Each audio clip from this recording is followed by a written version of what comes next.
ഒരു paper leak എന്ന് പറയുന്നു. തെറ്റാണോ വെച്ചാൽ തെറ്റാണ്. പക്ഷേ ഇതാദ്യമായിട്ടാണോ ഭാരതത്തിൽ ഇങ്ങനെ സംഭവിക്കുന്നത് എന്ന് വെച്ചാൽ സംഭവിച്ചിട്ടുണ്ടെങ്കിൽ അംഗീകരിക്കുകയല്ല. നമ്മളെല്ലാവരും കുറച്ച് ചരിത്രം എപ്പോഴും പഠിച്ചാൽ പ്രശ്നം തീരും. ഇന്നിപ്പോൾ ഈ ചരിത്രം താല്പര്യമില്ലാതെ വരുന്നതുകൊണ്ടാണ് പറ്റുന്നത്. കോൺഗ്രസ് വാസ് മാസ്റ്റർ ഓഫ് ഈ പേപ്പർ ലീക്സിൻ്റെ ആൾക്കാരായിരുന്നു. അതിൽ തന്നെ പലതും വെളി വന്നതൊക്കെ എവിടെയായിരുന്നു? അന്ന് ഈ മൻമോഹൻ സിംഗ് രാജിവെച്ചു. ഈ രാജീവ് ഗാന്ധിയോ അല്ലെ രാഹുൽ ഗാന്ധിയോ അല്ലെ സോണിയാഗാന്ധിയോ അന്ന് ഇരുന്നവരൊക്കെ ആരെങ്കിലും വാ തുറന്നിട്ടുണ്ടോ? ഇല്ല. അന്ന് ഇതൊക്കെ നിസ്സാരമായി തള്ളിക്കളഞ്ഞിട്ടിരുന്നു. ഏത് കാര്യമെടുത്താലും, റയറ്റ് എടുത്താലും എന്തെടുത്താലും. ഇന്നിപ്പോൾ എന്താണ്? ആദ്യം കുറച്ച് പിള്ളേരവിടെ വന്നു, കോക്രോച്ച് പാർട്ടി എന്ന് പറഞ്ഞ്, പാറ്റ പാർട്ടി എന്ന് പറഞ്ഞ് കുറച്ച് പേര് വരുന്നു. അവർ പറയുന്നു നീറ്റാണ് വിഷയം. അവിടെ തന്നെ പത്രക്കാർ കഴിയുമ്പോൾ നീറ്റ് മാറി, കുറച്ച് കഴിയുമ്പോൾ രാം മന്ദിറായി, കുറച്ച് കഴിയുമ്പോൾ RSS ആയി, കുറച്ച് കഴിയുമ്പോൾ BJP ആയി, കുറച്ച് കഴിഞ്ഞ് പറയുന്നത് പ്രധാൻ മാത്രം പോരാ, പ്രധാൻ രാജിവെച്ച് കഴിഞ്ഞാൽ അടുത്തതും പ്രധാനമന്ത്രി രാജിവെക്കണം. അപ്പോൾ ഒരാളെ ഇവരുടെ പ്രശ്നത്തിൽ മാറ്റിക്കൊടുത്താൽ പിന്നെ അടുത്ത ഡിമാൻഡ് വിട്ട് വരും. ഇത് പ്രതിഷേധിക്കാം, അതിന് യാതൊരു തെറ്റുമില്ല, പ്രതിഷേധിക്കണം. കാരണം വെച്ചാൽ പ്രതിപക്ഷം കൂടി ശക്തമല്ലെങ്കിൽ ഭരണപക്ഷം ഫെയിലിയറായി പോകും. അതിനോടൊക്കെ നമുക്ക് പൂർണ്ണ യോജിപ്പാണ്. പക്ഷെ പ്രതിഷേധം റൂട്ട് മാറുമ്പോഴാണ് പ്രശ്നം വരുന്നത്. ഇന്നൊക്കെ ഇവിടെ പ്രമുഖ ചാനൽ ഒരു സാധനം ഇട്ടിട്ടുണ്ട്, വലിയൊരു കോൺട്രവേഴ്സി ആയിരിക്കും. അവിടെ വന്ന്, അതായത് ഖുറാനെ വെച്ചിട്ട് അതിലൊരു പോയിന്റ് വെച്ചിട്ട് ഇത്രാം തീയതി ഈ മദ്രസ പോകും, അതിന് വേണ്ടിയിട്ടാണ് ഞങ്ങൾ ഇന്ന് മനോരമ റിപ്പോർട്ട് ചെയ്തിട്ടുണ്ട്, അല്ല വിത്ത് വീഡിയോ. അവിടെയാണ് എൻ്റെ നറേറ്റീവ് മാറുന്നത്. കാരണം വെച്ച് കഴിഞ്ഞാൽ CJP എന്ന് പറഞ്ഞ പാർട്ടിയുടെ ഉദ്ദേശം എന്തായിരുന്നു എന്നുള്ള മുഴുവൻ പൊളിയുന്നതെന്ന് വെച്ച് കഴിഞ്ഞാൽ ഇവരെല്ലാം ആരെയാണ് കണക്ട് ചെയ്യുന്നത്? ഇപ്പോൾ കേരളത്തിൽ നിന്ന് പോയ പ്രമുഖ ഒരു നേതാവ് ഇത് കഴിഞ്ഞിട്ട് ചൈനീസ് എംബസി കയറി പോകുന്നു. ഇതെല്ലാം നമ്മൾ വീഡിയോ കാണുകയാണ്. അവിടെയാണ് പ്രശ്നം വരുന്നത്. അവർക്ക് ചെറുപ്പത്തിൽ ഇതിൽ എത്ര പേര് നീറ്റുമായി ബന്ധപ്പെട്ട് വന്നിട്ടുണ്ട്. പിന്നെ ഈ കേസ് CBI അന്വേഷിച്ചു, ഇതിന് ആൾക്കാരെ പിടിച്ചിട്ടുണ്ട്, എല്ലാ നടപടികളും എടുത്തിരിക്കുകയാണ്. ഈ പരീക്ഷ രണ്ടാമത് നടത്തി, എൻ്റെ അറിവ് ശരി 10-15 ലക്ഷം പേര് സെലക്റ്റഡ് ആയിട്ടുണ്ട്. ഇതൊക്കെ നടന്നിരിക്കുന്നു. അപ്പോൾ ആക്ഷൻ ടേക്കൺ എന്നൊരു സംഭവം വന്നിരിക്കുകയാണ്. എന്നിട്ടും ഇനി എന്താണ് ഇവർ എന്തിനാണ് സമരം ചെയ്യുന്നത്? അതിനൊരു ഫ്ലിപ്പ് സൈഡുണ്ട്. BJP കഴിഞ്ഞ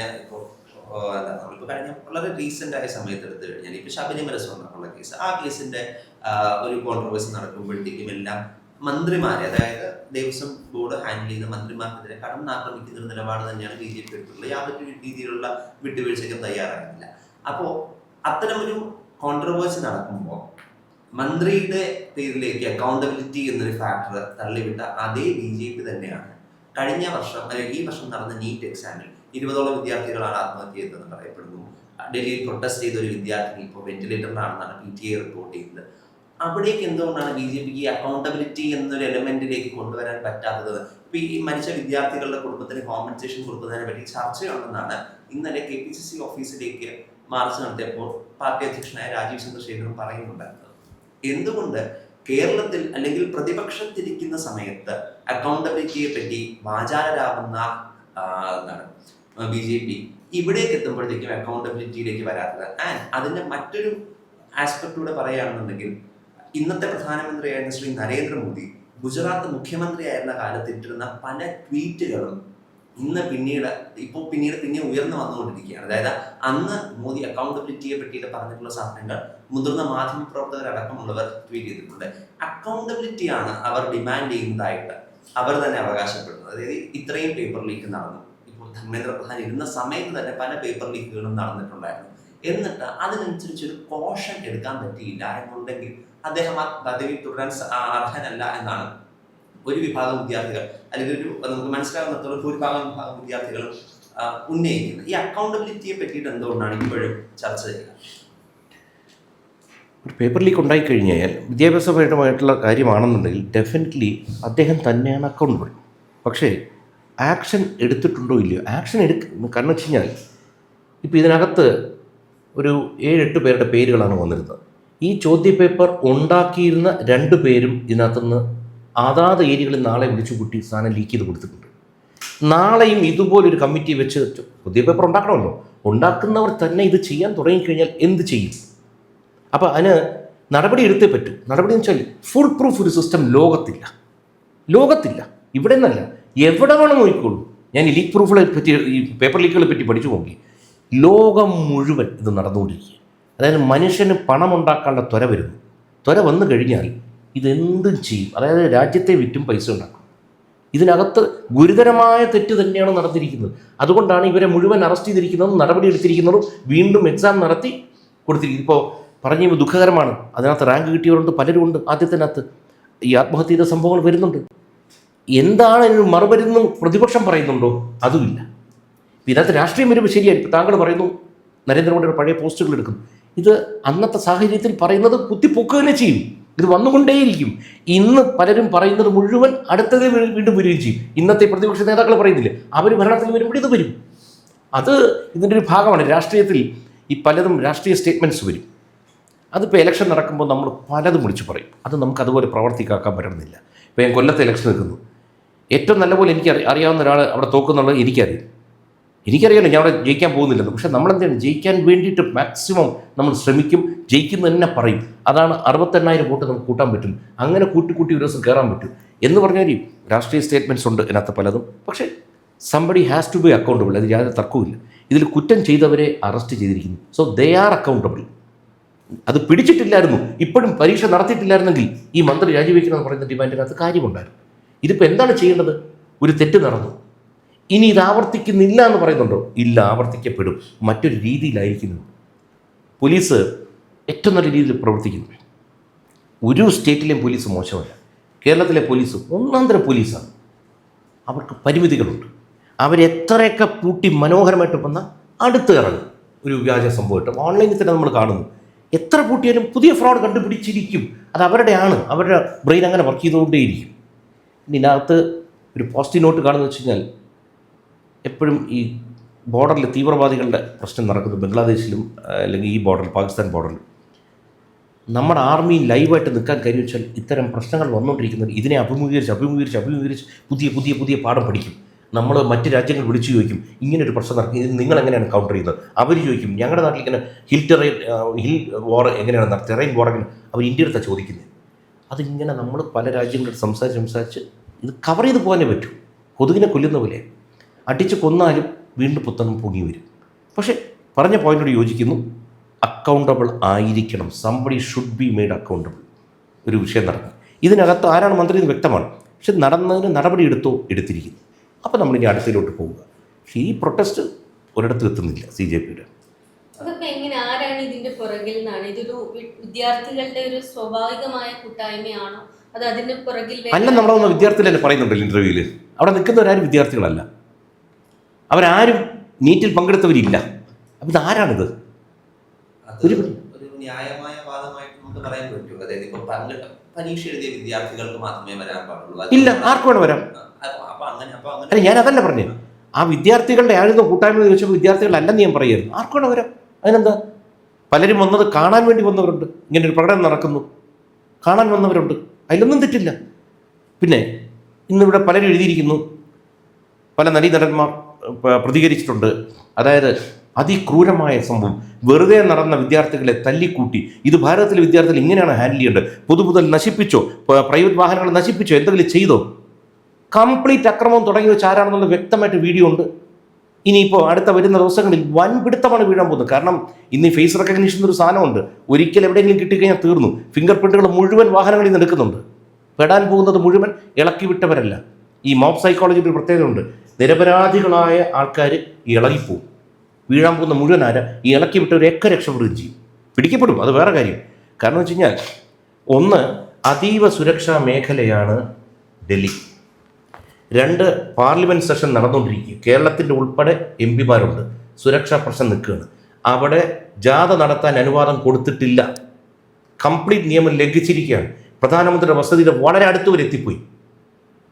ഏറ്റവും കടുത്ത നിയമങ്ങൾ എടുത്തിട്ട് കഴിഞ്ഞാൽ പല ഉന്നത സ്ഥാനങ്ങളിൽ നിൽക്കുന്നവർ രാജിവെക്കേണ്ടി വരും. പല മുഖ്യമന്ത്രിമാരും ഉൾപ്പെടെ.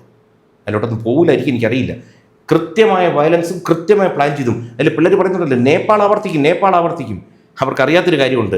നേപ്പാൾ വേറെ, ബംഗ്ലാദേശ് വേറെ, ശ്രീലങ്ക വേറെ, ഇന്ത്യ വേറെ. India is A very powerful country. നമ്മുടെ പാരാമിലിറ്ററി ആൻഡ് മിലിറ്ററി ഫോഴ്സസ് എന്ന് വെച്ചാൽ അസാമാന്യ ശക്തിയുള്ളവരാണ്. ഇറങ്ങിക്കഴിഞ്ഞാൽ ഒറ്റ അടിക്ക് തീർക്കാവുന്ന സംഭവമാണ്. തെറ്റായ ധാരണ. ഭാരതം നമ്മൾ മറ്റ് രാജ്യങ്ങളെ വെച്ച് കമ്പയർ ചെയ്യരുത്. മറ്റ് രാജ്യങ്ങളുടെ സഹായം തേടി ഇവിടെ നമ്മൾ അൺട്രസ്റ്റ് ഉണ്ടാക്കരുത്. നമ്മുടെ പ്രത്യേകിച്ച് നിങ്ങളൊക്കെ വളരെ ചെറുപ്പം, അടുത്ത തലമുറയ്ക്ക് വേണ്ടി പലതും നമ്മൾ ചെയ്യണം. നമ്മൾ ഈ വികസിത രാജ്യങ്ങളിൽ പോയിട്ട് അവിടുത്തെ ട്രെയിൻ കാണണം, എന്ത് സുഖമാണ്, അവിടുത്തെ അത് കാണണം. ചേട്ടാ, ഈ നമ്മുടെ ഇന്ത്യയിൽ ഇതൊക്കെ വന്നുകൊണ്ടിരിക്കുകയാണ്. ഈ തല്ലി പൊട്ടിച്ചത് മുഴുവൻ എന്താണ്? ഞാൻ ചോദിക്കുന്നത്, ഈ വാഹനങ്ങൾ കത്തിക്കുന്ന എന്താണ് കാരണം? പെപ്പർ സ്പ്രേ പോലീസിൻ്റെ കണ്ണിലടിക്കുന്നതിൻ്റെ വീഡിയോ ഉണ്ട്. പോലീസിനെ പോയി അടിക്കുന്നതിൻ്റെ വീഡിയോ ഉണ്ട്. നിങ്ങളത് ആലോചിച്ചോണം. യൂണിഫോമിൽ നിൽക്കുകയാണ്. അതിന് ഏത് പാർട്ടി ചെയ്താലും, ഞാൻ നാളെ എൻ്റെ പാർട്ടിയാണെങ്കിൽ പോലും യൂണിഫോമിൽ നിൽക്കുന്നവരെ നമ്മൾ അങ്ങോട്ട് അറ്റാക്കാം. അൺലെസ് അവരടിക്കുമ്പോൾ പ്രതിഷേധത്തിൻ്റെ ഭാഗമായിട്ട് പലതും നടക്കാം. അങ്ങോട്ട് അറ്റാക്കാൻ പാടില്ല. കാരണം എൻ്റെ ഫാമിലി യൂണിഫോം ഇട്ട ഫാമിലി ഇത് വന്നവരാണ്. യൂണിഫോം ഇട്ട് നിൽക്കുന്നവരെ അങ്ങോട്ട് അറ്റാക്കാൻ പാടില്ല, അവഹേളിക്കാൻ പാടില്ല. ഓഫ് കോഴ്സ് അങ്ങോട്ട് ലാത്തിച്ചാർജ് തുടങ്ങിയ പലതും നടക്കും. ഇത് ഇൻസ്റ്റിഗേറ്റ് ചെയ്ത് ആരാന്ന് വളരെ വ്യക്തമായിട്ട് നമുക്ക് കാണാവുന്ന വീഡിയോ ഉണ്ട്. ഇവിടുത്തെ പല നടന്മാർ ചോദിക്കുന്നുണ്ട്, വെറുതെ നിന്ന് പിള്ളേർ ഇങ്ങനെയാണ് തല്ലിച്ചതയ്ക്കുന്നത്? ഭാരതത്തിൻ്റെ ഭാവിയല്ലേ? ഞാൻ ഭാരതത്തിൻ്റെ ഭാവി എന്ന് വെച്ചാൽ എൻ്റെ വീട്ടിൽ ജെൻസി ഉണ്ട്, എൻ്റെ വീട്ടിൽ ബീറ്റ ജനറേഷൻ ഉണ്ട്, എല്ലാം കിടക്കുകയാണ്. അവർക്ക് നല്ലത് തന്നെ വരേണ്ടത്. പക്ഷെ വയലൻസ് ഒന്നിനും മറുപടിയല്ല. പ്രതിഷേധിക്കണം, ശക്തമായ രീതിയിൽ പ്രതിഷേധിക്കണം. നഡ്ഡാജിയെ പോയി കണ്ടല്ലോ രണ്ടുപേര്. അവർ സംസാരിച്ചതിനെ പറ്റി ഇവർ വെളിയൊന്നും പറയുന്നില്ല. പറഞ്ഞാൽ ഞങ്ങളുടെ ഫോൺ പിടിച്ചെടുത്തു. വീഡിയോ ഒന്നും കണ്ടോ? ഫോൺ കൈ വെച്ചോണ്ടിരിക്കുന്നത്. ഞാൻ അദ്ദേഹത്തെ കാണാൻ പോകുമ്പോൾ ഫോൺ വെളിയിൽ സറണ്ടർ ചെയ്തിട്ടാണ് നമ്മൾ പോകുന്നത്.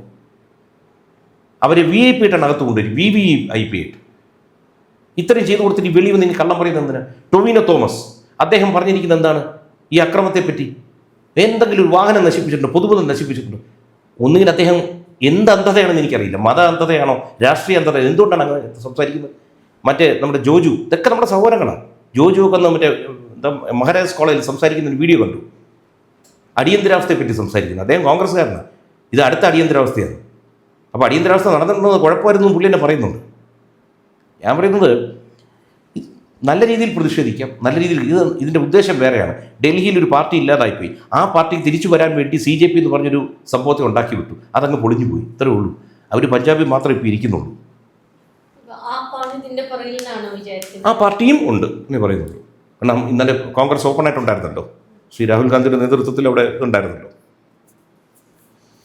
അതെനിക്ക് തോന്നുന്നു പെട്ടെന്ന് കോൺഗ്രസ്സിന് അവരുടെ പ്രാധാന്യം നഷ്ടപ്പെടുന്നു എന്ന് കണ്ടപ്പോഴത്തേക്ക് അവർക്കും വന്ന് എന്തെങ്കിലും ചെയ്യണമല്ലോ, ഞങ്ങളിവിടെ ഉണ്ടെന്ന് അറിയിക്കണമല്ലോ. റിലീജിയസ് ഡിവൈഡ് ഇല്ലാത്ത സ്ഥലമില്ല. നമ്മൾ കേരളം ഭയങ്കര സമത്വ സുന്ദരമാണ്. നമ്മളെല്ലാം ബുദ്ധിയുള്ളവരില്ലേ? ഇതൊക്കെ എല്ലായിടത്തും ഉണ്ടാവും. കാരണം വെച്ച് കഴിഞ്ഞാൽ രാഷ്ട്രീയത്തിൽ പോലും പാർട്ടികളിൽ തന്നെ നോക്കൂ. പാർട്ടിയുടെ ഇപ്പം എല്ലാവരും BJP കമ്മ്യൂണൽ എന്ന് പറയുന്നു. മുസ്ലിം ലീഗ് എന്ന് പേര് തന്നെയുള്ളൊരു പാർട്ടി ഉണ്ടല്ലോ, അത് കമ്മ്യൂണലല്ലേ? അത് മതത്തിൻ്റെ അടിസ്ഥാനത്തിൽ തന്നെയല്ലേ പാർട്ടി വർക്ക് ചെയ്യുന്നത്?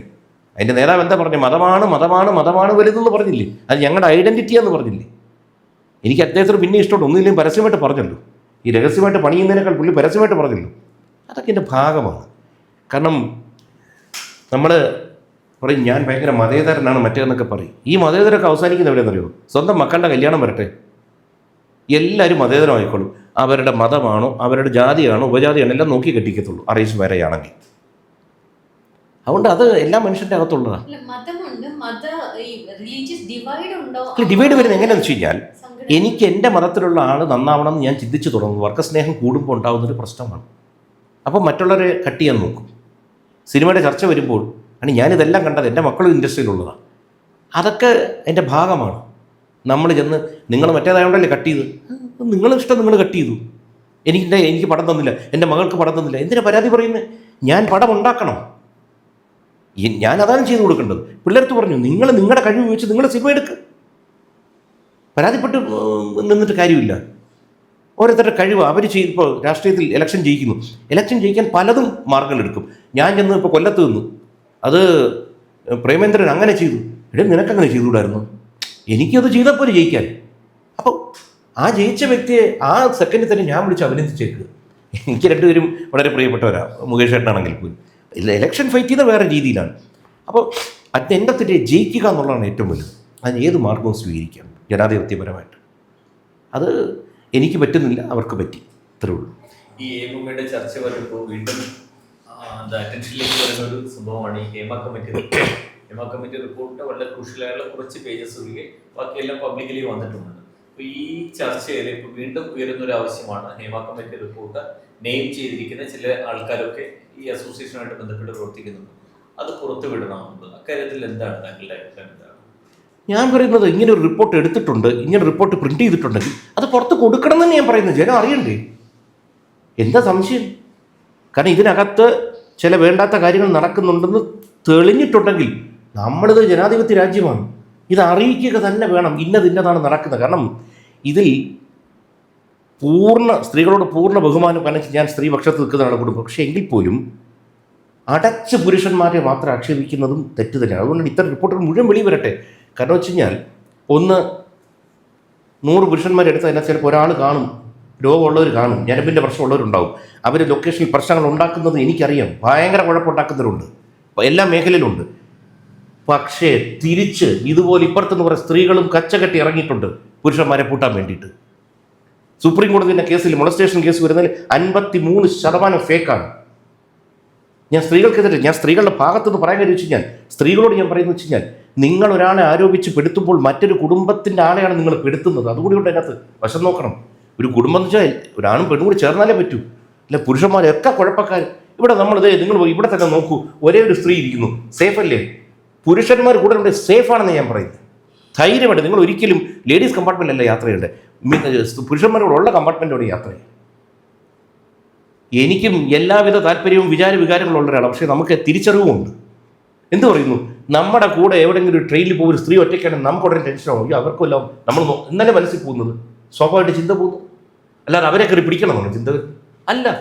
അതുകൊണ്ട് സ്ത്രീകളും പൊതുവെ ഈ പുരുഷന്മാരൊന്നും ശരിയല്ല എന്ന് പറയരുത്, പുരുഷന്മാരും പറയരുത് സ്ത്രീകളല്ലേ. അങ്ങനെ എനിക്കും അമ്മയുണ്ടായിരുന്നു, അച്ഛനുണ്ടായിരുന്നു, എല്ലാവർക്കും ഉണ്ട്. എനിക്കറിയില്ല, ഞാൻ ഇങ്ങനെ ബാലൻസ് ചെയ്ത് സംസാരിച്ചാൽ എപ്പോഴും അങ്ങനെ പോയാലാണ് ഏറ്റവും നല്ലത്. എനിക്ക് ധാരാളം സുഹൃത്തുക്കളുണ്ട്. ആൺ സുഹൃത്തുക്കളെക്കാൾ എനിക്ക് പെൺകുട്ടികളായിരുന്നു എൻ്റെ കൂട്ടുകാർ. അവരുടെ ലൈഫിൽ അവരെപ്പോഴും ഇന്ന് വരെ ഒരാൾ സിനിമയിൽ തന്നെ കൂടുതലും വില്ലൻ വേഷവും മറ്റൊക്കെ ചെയ്തിട്ടുണ്ട്. അന്നാണ് ഈ ബലാത്സംഗം കൂടി ഉണ്ട് സിനിമയിൽ. എൻ്റെ പൊന്നും ഇത്രയും ബുദ്ധിമുട്ടുള്ള സംഭവമില്ല. ഒരൊറ്റ നടിയോ പറയട്ടെ എൻ്റെ കൈ റോങ് അടിച്ചു, എനിക്കെന്താ താല്പര്യമില്ല. താല്പര്യമില്ലെങ്കിൽ വീട്ടിൽ 4 പിള്ളേരുണ്ടാവത്തില്ല, മനസ്സിലായില്ലേ സംസാരിച്ചിരിക്കുന്നുണ്ട്. അതുകൊണ്ട് ഇതിനകത്തെ പ്രശ്നം വെച്ച് കഴിഞ്ഞാൽ, ഈ ഒരു സമൂഹം എന്ന് പറയുന്നത് നമ്മൾ ചേർന്ന് പോകുന്നത് സ്ത്രീയും പുരുഷനും ദൈവം സൃഷ്ടിച്ചത് മനോഹരമായ 2 സംഭവമാണ്. ഞാനിങ്ങനെയൊക്കെ ഞാൻ കരുതുന്നു. ഇനി വീട്ടിൽ ഞാൻ സംസാരിക്കുന്ന ഭാഷയാണ് ഇവിടെ സംസാരിക്കുന്നത്. പിള്ളേർക്കൊക്കെ പച്ചയ്ക്ക് പറയും, ഒരിക്കലും നിങ്ങളുടെ ആൺ സുഹൃത്തുക്കളെ പറ്റി മോശം പറയരുത്. കാരണം അതൊരു ട്രെൻഡാണ്, തെറ്റായ സംഭവമാണ്. ഞാൻ പറയും, അവർക്കും വളരെ നല്ല കൂട്ടുകാരും കൂട്ടുകാരികളും ഉണ്ട്. എല്ലാവരുടെയും കൂട്ടുകാരെയും പറ്റി എന്നെക്കാൾ നിങ്ങൾക്ക് അറിയായിരിക്കണം ഇതിനകത്തൊക്കെ. മതത്തെപ്പോലെ തന്നെ രാഷ്ട്രീയ അഫിലിയേഷൻ കൊണ്ടുണ്ടായ നഷ്ടങ്ങൾ എന്തെങ്കിലും ഉണ്ടോ? ഈ അവസരങ്ങളും മറ്റു കാര്യങ്ങളും ഒക്കെ വരുന്നത് BJP-യുമായിട്ട് അസോസിയേറ്റ് ചെയ്തു എന്നുള്ളത് കാരണമുണ്ട്. നഷ്ടം എൻ്റെ ഭാഗത്താണ്. പക്ഷേ എങ്കിൽ പോലും ഒരു നഷ്ടമുണ്ടെങ്കിൽ ഒരു ലാഭം ഉണ്ടാവുമല്ലോ, സ്വാഭാവികമാണ്. ഞാനവിടെ ആ നഷ്ടഭാഗം നോക്കത്തില്ല. നമുക്കറിയാം നമ്മളെ ആരൊക്കെയാണ് എവിടെ വെട്ടി, ചർച്ചകൾ ഇതിൻ്റെ പേര് വന്നിട്ട് നമ്മളെ വെട്ടിയതും. പക്ഷെ വെട്ടി എന്ന് പറഞ്ഞ് ന്യൂസ് നമുക്കൊണ്ട് തരുന്നവരുണ്ട്, അവർ പറയുന്നത് സത്യമാണെന്നും അറിയത്തില്ല. അതുകൊണ്ട് നമ്മൾ അവസാനം നോക്കുന്നത് വെച്ചാൽ, എൻ്റെ ലൈഫ് എങ്ങനെയാണ് തിരിഞ്ഞ് നോക്കുമ്പോഴത്തേക്ക് വളരെ സുന്ദരമായൊരു ജീവിതം തന്നു. കാരണം വെച്ച് കഴിഞ്ഞാൽ എവിടെയെങ്കിലും എന്തെങ്കിലും പോയിട്ടുണ്ടെങ്കിൽ വേറെ എന്തെങ്കിലും കിട്ടി. ഇതിപ്പോൾ പാർട്ടിക്കകത്ത് തന്നെ നോക്കിക്കഴിഞ്ഞാൽ സ്വാഭാവികമായിട്ടും കോൺഗ്രസ് ഉണ്ട്, കമ്മ്യൂണിസ്റ്റ് ഉണ്ട്, BJP-ക്കാരുണ്ട്. ഈ പാർട്ടികൾക്കകത്ത് എല്ലാവരും ഭയങ്കര സ്നേഹമാണ്. അല്ല, പലപ്പോഴും ഇപ്പുറത്തെ പാർട്ടിക്കാർക്ക് അപ്പുറത്തെ പാർട്ടിക്കാരായിട്ട് സുഖത്തിൽ പോകുന്നത്. കാരണം വെച്ചാൽ മത്സരമില്ലല്ലോ. പാർട്ടിക്കകത്ത് വരുമ്പോൾ പാർട്ടിക്കകത്തല്ലേ മത്സരം നടക്കുന്നുള്ളൂ. വലിയ വലിയ പാർട്ടി നേതാക്കളുടെ വിഷയങ്ങൾ പലതും വെളി വരുന്നത് അപ്പുറത്തും ഇപ്പുറത്തും കൊണ്ടുവരുന്നതല്ല, സ്വന്തം പാർട്ടിക്കകത്ത് കൊണ്ട് കൊടുക്കുന്നതല്ലേ. എന്നെക്കാൾ വ്യക്തമായിട്ട് നിങ്ങൾക്കിത് അറിയായിരിക്കും. ഇത്രയും കാലം പത്രപ്രവർത്തനത്തിലുണ്ടായിരുന്നില്ല. അത് നിങ്ങൾ ചിരിക്കുന്നതിൻ്റെ അതിനകത്ത് ഉത്തരവുണ്ട്.